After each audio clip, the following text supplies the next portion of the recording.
last few weeks, he's been talking about choices, that life is a matter of choices. And I think the most important choice we make in life is the choice of whether or not we're going to acknowledge that we are imperfect and sinful and ask Jesus Christ to forgive our sins and come into our lives and live His life through us.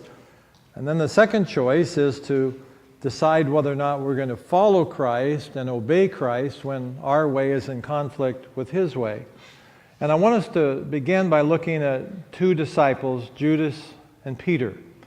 And we have to wrestle with the question, how could these two men be with Jesus virtually every day for 3 years, hear Him teach, watch Him relate to people, watch how He treated people, particularly the humble people in that society, watch Him perform miracles, and then turn their backs on them? Well, let's look at them just for a moment. Judas, we don't know anything about him. We don't know how Jesus called him to be one of the 12. All we know is that one day we're reading the list of the disciples and Judas is there. On the other hand, Peter, we know a lot about him. He's at work one day, he's a fisherman, he's on his boat. Jesus walks by and he says, "Follow me, I will make you a fisher of men."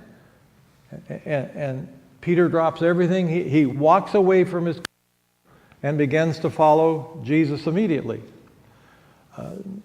Judas, on the other hand, was very picky about money. In John chapter 12, verse 6, Jesus is at what you and I would call a dinner party, and we need to think about a dinner party in that culture. People did not sit at tables on chairs. They actually reclined on one elbow on their hip, essentially laying on their sides as they ate, and ate with one hand.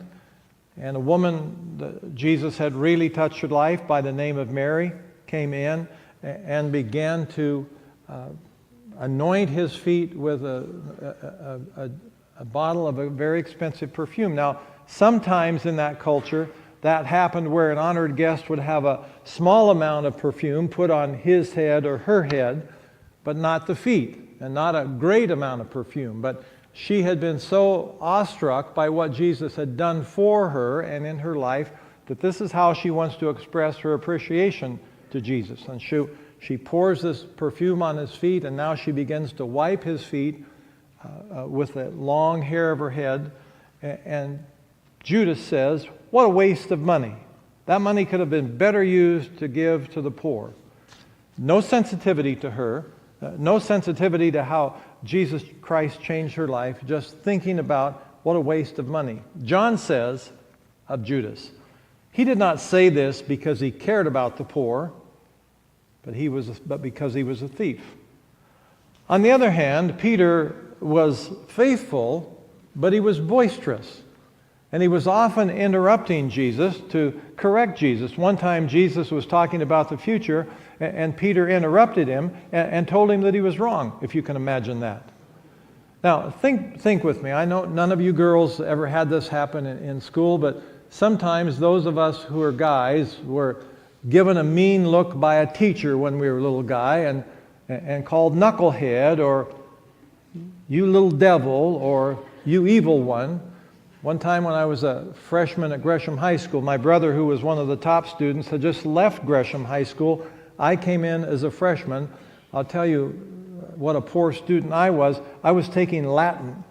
I don't even know why I was in a Latin class. But anyway, about 6 weeks into the class, the teacher looks down the row at me, and she says, "My, you're not the student your brother is, are you?"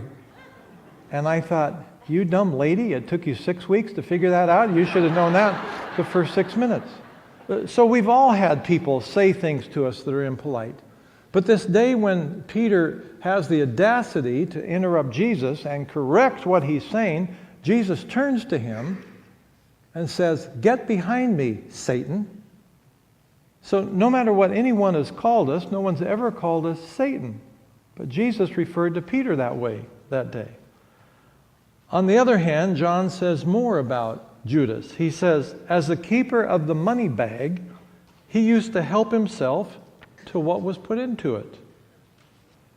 A few hours later, Jesus is with the disciples in the upper room preparing them for when he goes out to be arrested. to then be crucified for the sins of the world. And Peter says, I'll follow you anywhere. Now Judas has left them. He goes over to the authorities to betray Christ.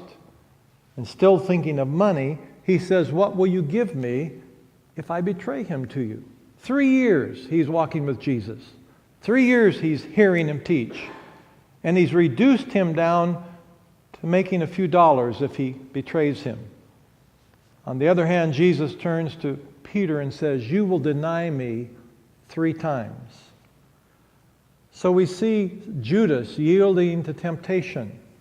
How is that? How is it that someone could walk with Jesus for 3 years and yield to that kind of temptation? I sort of understand it. Growing up as a little kid in Gresham, going to church every Sunday at gunpoint, my aunt was you have to think about that for a moment. My aunt was the treasurer of the church. My mother's sister, she was kicked out of the church because she was stealing money from the treasury. So I saw that in my own family. She was a woman who drove a great big car and had a great big black Bible always stacked right up on the dashboard, right against the window of the car, but stealing money from the church. So he yielded to temptation, and Peter caved into fear. What's going on here?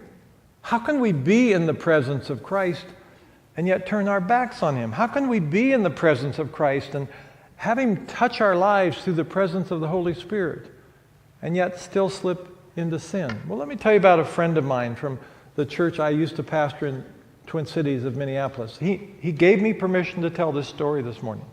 He said, you can use my name if you want, but I won't do that. So my friend is in Minneapolis, but he has business in Boston. He's traveling frequently to Boston. Finally, it becomes more convenient for him to establish an office in Boston. He has a staff member there. He's traveling more from his home in the suburbs of Minneapolis. Something happens. He has an affair with one of the women working in the office. That's bad enough by itself. But she gets pregnant. So he comes back to Minneapolis, tells his wife. She forgives him. And they begin to pay child support to this child in Boston. 13 years later, something happens to the mother, and I used to know, but I don't remember. She no longer can take care of this now 13-year-old boy. My friend comes back to his wife, tells her that he now is responsible for this boy, and she said, I forgave your affair, and I was willing to move on in our marriage and forgive you, but we are not bringing someone else's child into this home. Now, you can be critical of that if you want, but I've never been faced with that situation, so I don't know what that feels like.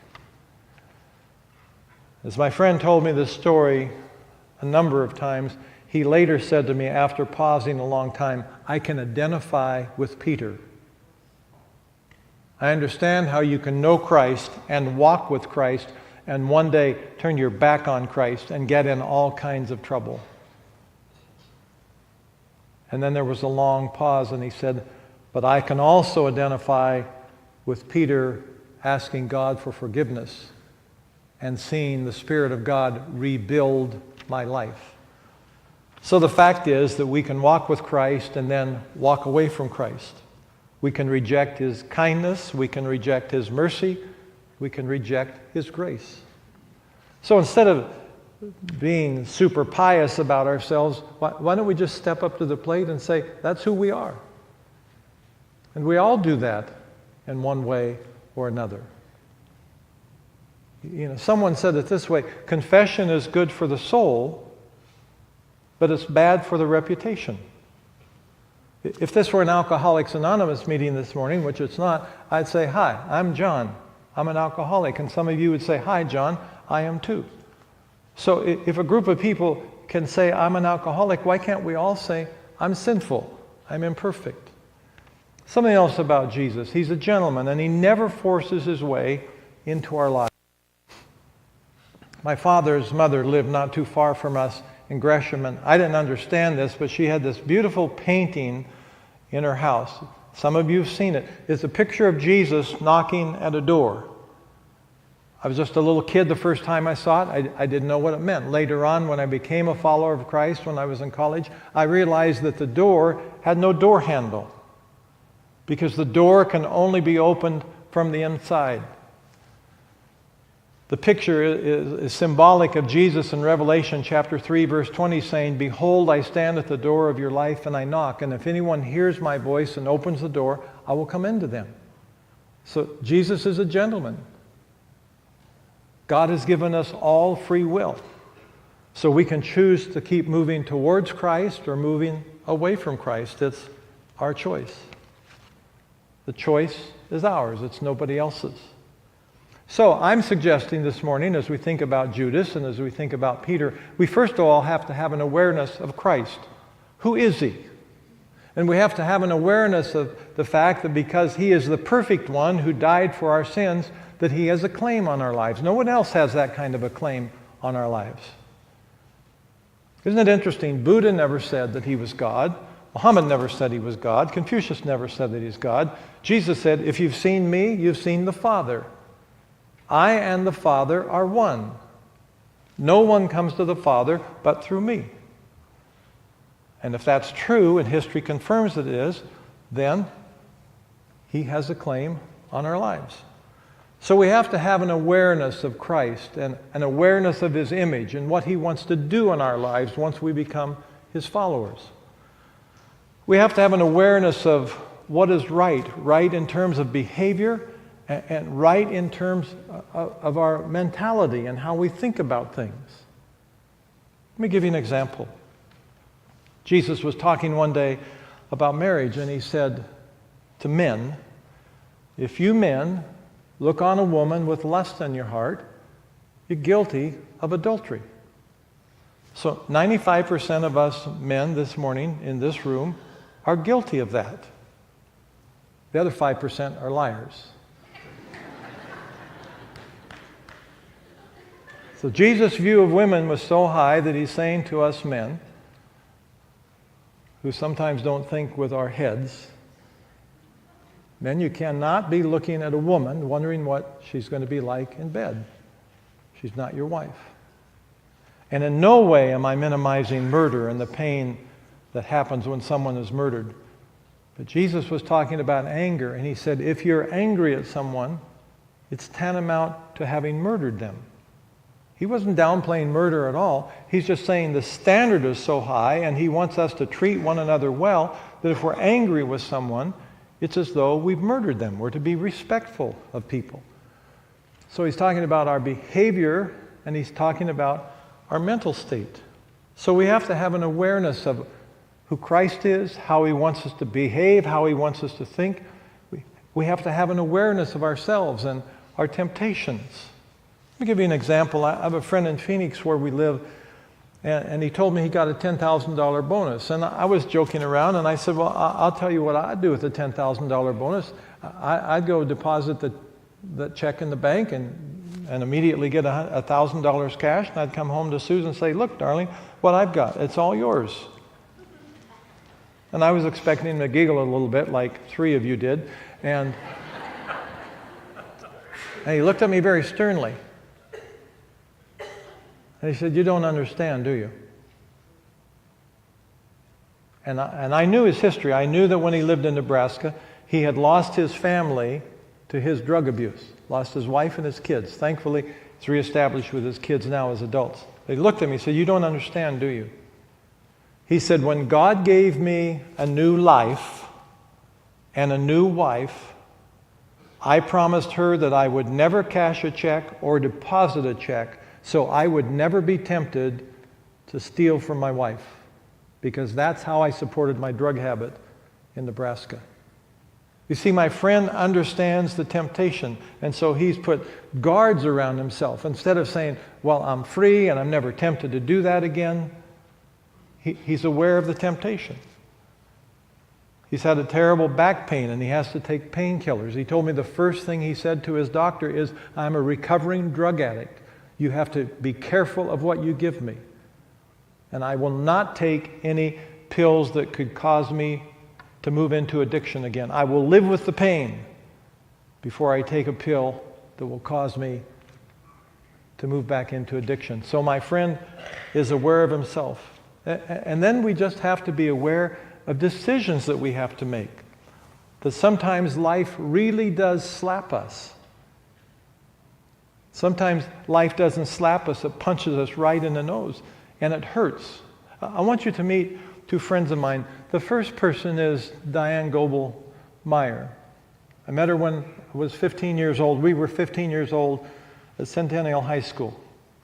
She's now married to a man who was an FBI agent in Las Vegas. Now he's retired. A few years ago, she was ill one day, and Ron, her husband, took her to the hospital in Las Vegas, and the doctors examined her, and they took blood tests, and they said, you have kidney stones, here are pain pills, go home, the pills will pass, and in a few days you'll be back to normal. So Ron took her home. She's very ill.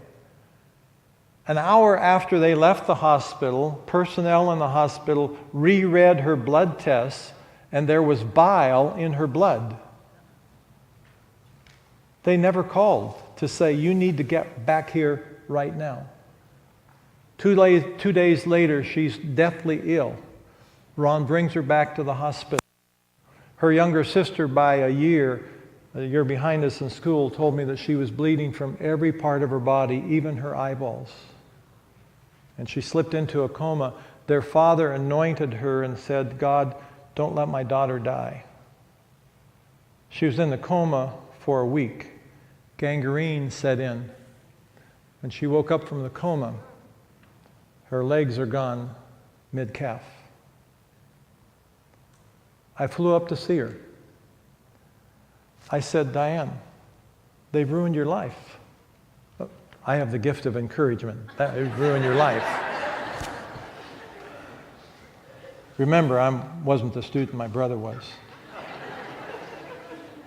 And she looked at me and said, honey, I don't even think she knows my name. She said, honey, we're 57, we're not 27. I've lived a full life. I said, Diane, you'll never dance with Ron again. And she said, oh, honey, before this happened, Ron and I were out in the desert, and we saw a desert tortoise, and that was really special. And I said, are you going to sue the hospital? She said, oh, honey, people make mistakes. She's walking on prosthetics, and I can't get her to be angry about anything. Everything I say to her, she has a nice response. She told me that every morning when she wakes up, she prays, God, who do you want me to touch today? Look at something she wrote to Susan and me some time ago. Now remember, this is not a common cold. This is a lady walking on prosthetics. My issues seem so small when I truly open my eyes to the sacrifices of all the young men and women who have given their lives for our country, or those who have dedicated their lives to spread the word of God in places that put their own lives in peril if caught. Now, look at this. I never see my life in any other way than being here as a gift. Every day, precious, blessed with family, and those I call friends. Recently, she wrote Susan and me something. The two of you have seen us through some of the most wonderful of times. Now, I wasn't a Phi Beta Kappa in college, but I had to read that again. This is a lady walking on prosthetics. The two of you have seen us through some of the most wonderful of times. She's calling this a wonderful time, and held us in your prayers when we needed you the most. She told me later on that they did have to start a lawsuit because if something happened to Ron, her prosthetics cost $30,000 a pair. And long story, when they came for the hearing, all of the hospital's attorneys turned on the doctor. She said, here was this young man with his head hung down. I finally realized who it was. It took me a while because I was sick when I saw him before. And it just seemed unfair that they were trying to blame him instead of accepting the responsibility as a hospital. So I began to defend him. Is that amazing? He's partially responsible that she's walking on prosthetics, and she's defending him against these attorneys. Well, life can be even worse than losing your legs. Let me tell you about a friend in Minneapolis. This is Jameson and Catherine Pauls. They're both 29 in this picture. I think the children are 4, 2, and just a few weeks old. July of 2016, they're driving from Minneapolis to Colorado on Interstate 84, going through Nebraska, on the way to a conference for their final training, from where they will leave to go to Japan as full-time missionaries. There's a construction zone. The man driving a semi-truck and trailer behind them is not paying attention. He crashes into their car. Their car catches fire, and all 5 of them die being burned alive in that car. Their car is pushed into the car in front of them, and the driver of that car is killed. So Father's Day this year, her father was interviewed at the church I used to pastor in Minneapolis. I want you to see just 5 minutes.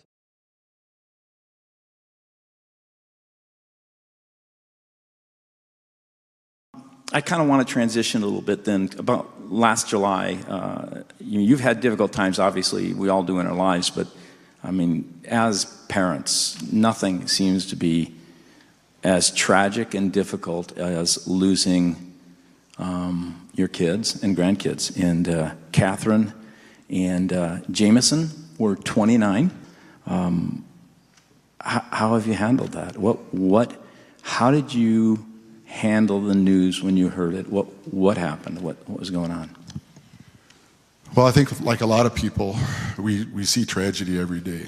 And I think a lot of times we kind of put ourselves in that spot as how can people do this, and what would I do? And I don't know if it's conscious or subconscious, but all of a sudden on July 31st, 2016, our outside look at tragedy became reality in our lives. And I was in Chicago on a business trip, and Nancy was home, and we got a call. Nathan, my son-in-law, called, and Michael and I were just getting ready to go to bed, and all I could hear was, all of them. Michael said, all of them. And all of a sudden, and I can't tell you, getting off that phone, I sat on the side of my bed, and I just shook. I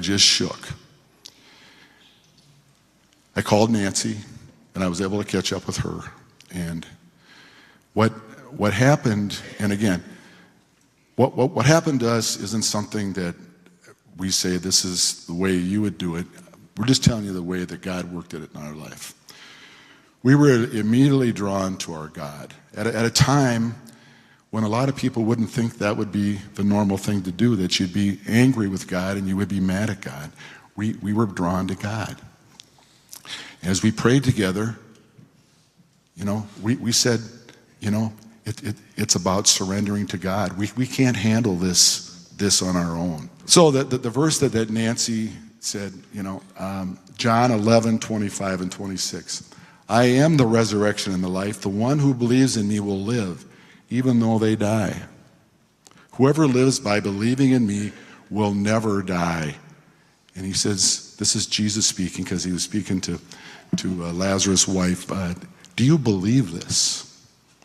And that's a question for eternity for all of us. There's amazing chaos all at once. I got off the plane from Chicago at 6 o'clock in the morning. I got a 4 o'clock flight, 5 o'clock flight out. We're not talking about tragedy here. We're talking about victory. Victory in Christ Jesus. And the word urgency came into our vocabulary as well. That without God with us, we would never be able to deal with that. I read, I think it was in People magazine or something like that, Nancy's statement where she said, I'm turning grief into hope. I know they're in heaven now, and that's helping as we go through it in this journey of tragedy and grief. I know in the midst of darkness, and as you said, everybody is going to face and handle things in their own way. And I think it's really important to say there isn't a cookie cutter response to how you handle tragedy. I think it's interesting, when last time you were with them, as they were getting prepared to go to Colorado, to do this trip, to go to Japan, to be missionaries there, you as a family gathered together in prayer, right? We did. And you will probably do the same when you see them. We did. And again. you know, there's a piece in here that a lot of people, and again, this is the perspective I have, and I've talked to Kevin about this a little bit, but people say, why? Why would God do this? And you know, right from the start, where we were led through the Spirit was that God did not do this, and God did not even allow this to happen. So I'm stretching some things here, but in my opinion, God gives us control. What happened in our situation, through free will, this truck driver, Tony, we had this accident.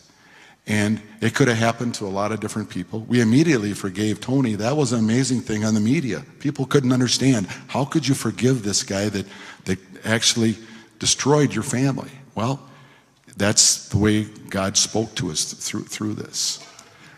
So, you know, the hard, if you want, what we've learned through this is we have a choice.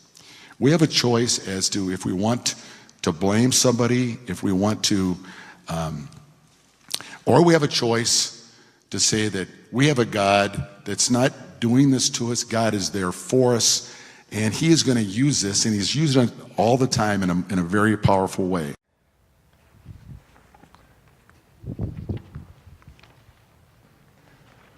So if you want to see the full interview, 40 minutes, the website is there on your listening guide.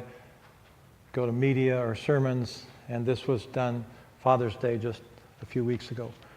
Now, did you hear the word choice? We have a choice. My friend Diane has chosen not to be angry. She chose to forgive. Gordon Engel and his wife Nancy chose to forgive the guy who was not paying attention, took the lives of their kids. Can't blame anyone else. So I say then, following Christ is a choice. It's choices. It's a daily choice. First of all, we choose whether or not we're going to live by the fruit of the Spirit. In Galatians chapter 5, verses 22 and 23, the Apostle Paul says, the fruit of the Spirit is love, joy, peace, patience, kindness, goodness, faithfulness, gentleness, and self-control. So those are the qualities that God, the Spirit of God, wants to be building into our lives. And when they're not present, instead of blaming someone else or making excuses, we need to make the choice of admitting that those qualities are not there. Say, Spirit of God, here's another area where I need you to be at work in my life. A young woman I know, recovering addict who goes to AA, was telling me that one night at an AA meeting, they didn't have a speaker, they just broke into groups. And she said in her group, there were people from the streets, people with great wealth, people who had wealth and lost it to their alcoholism.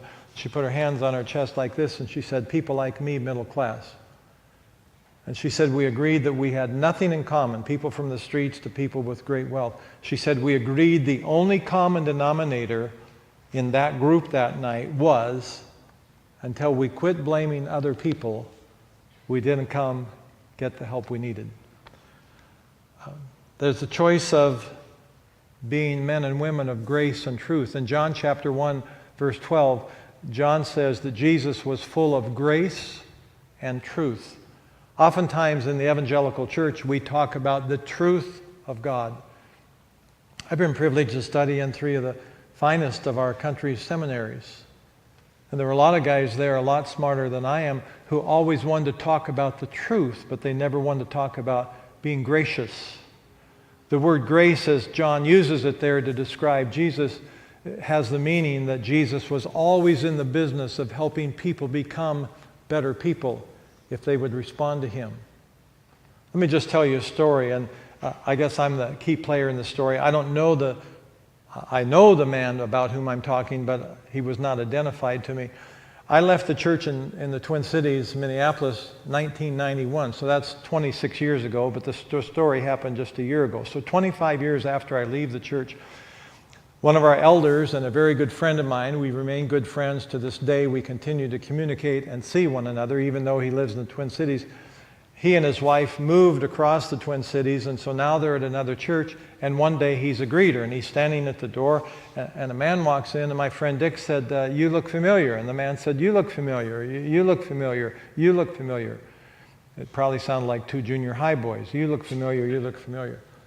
And Dick said, "Well, I used to go to Wayzata Free Church." And this guy said, "Wayzata Free Church, John Vawter, he was the worst." Now, let's give him his due. Maybe I was the worst pastor in the history of the world, and maybe I'm the biggest jerk in the history of the world. Let's just go with that. 25 years later, someone says the name of the church in another church across the city, and he explodes on me. Is that sick? Of course it is.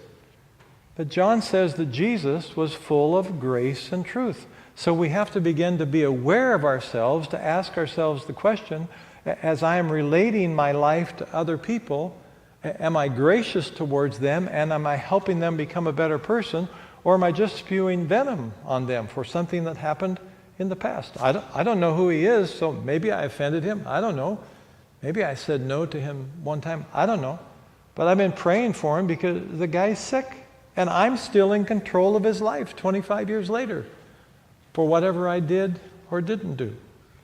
And finally, in James chapter 1, verse 19, he writes, "Be quick to listen, slow to speak, and slow to anger." Be quick to listen. But think about our society today. We don't listen. If you ever watch any of the political talk shows on television, these smart people talking about the issues in our society, they just interrupt one another. Democrats write books about Republicans, and Republicans write books about Democrats. I can take you to places in our country where if you said you were a Democrat and a follower of Christ, they would say you can't be. I can take you to other places in our country where you say, "I'm a Republican and a follower of Christ." They would say you can't be. You can't be both. Instead of listening to one another, we're just yelling at one another. But God's way is different from our society's way. And God's way is, James writes, be quick to listen. So the so what is just very simple. Are we going to choose our way of life, or are we going to choose Christ's way? And when we fall short of Christ's way, can we be mature enough to say, "God, I blew it again. Here's another area where I need you to be at work in my life." And I suggest the best way to live is to choose Christ's way.